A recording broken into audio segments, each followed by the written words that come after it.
අපිට දැනගන්න ඕන ගිණුම් කරන පරිසර සාධක කීපයක්ම තියෙනවා. අපි ව්‍යාපාරයක් කරනකොට ඒ වටා තියෙන පරිසරය ගැන අවධානයෙන් ඉන්න ඕනේ.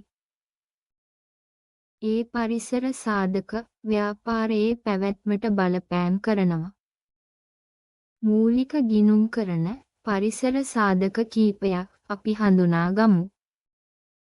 ඒවා තමයි ආර්ථික සහ දේශපාලන පරිසරය, ශිල්පීය සහ වෘත්තීය පරිසරය, සමාජ සහ සංස්කෘතික පරිසරය, තාක්ෂණික පරිසරය,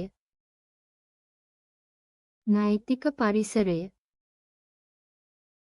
ආර්ථික හා දේශපාලන පරිසර සාධක සඳහා බදු ප්‍රතිපත්ති, විනිමය අනුපාත, මිල මට්ටම් වගේ ඒවා ව්‍යාපාරයට ඍජු හෝ වක්‍ර වශයෙන් බලපෑම් කරනවා.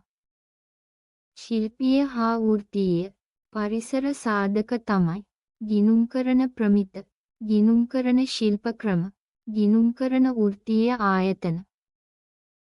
ඒ වගේම මිනිස් ආකල්ප, සිරිත් විරිත්, ජන සංඛ්‍යාව, පුද්ගල ජීවන රටාව වගේ පුද්ගල සාධක සමාජ හා සංස්කෘතික පරිසර සාධක විදිහට ව්‍යාපාරයේ පැවැත්මට බලපානවා. තාක්ෂණික පරිසර සාධක විදිහට නව තාක්ෂණික උපකරණ, පරිගණක තාක්ෂණය, සංනිවේදන තාක්ෂණය වගේ නව තාක්ෂණය ව්‍යාපාරයට ඇතුළත් කරගත්තම ව්‍යාපාර කටයුතු පහසු කරගන්න පුළුවන්. සමාගම් පනත, දේශීය ආදායම් පනත, හවුල් ආඥා පනත වගේ නෛතික පරිසර සාධක ව්‍යාපාර කටයුතු වලට ඍජු බලපෑම් කරනවා.